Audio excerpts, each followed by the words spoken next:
ในปฏิจจสมุปบาทเขาเรียกว่าอุปาทานอุปาทานเพราะฉะนั้นสิ่งเหล่านี้ชื่อเสียงของพระคุณท่านนั้นได้รับสมณศักดิ์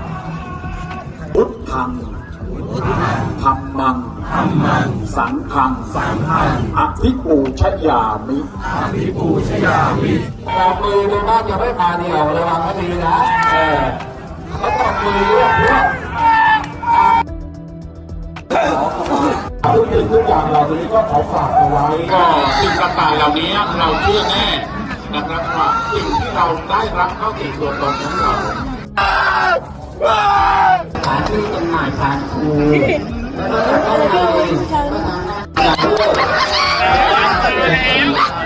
ก็แนะนำว่าให้เลือกที่นั่งได้เลย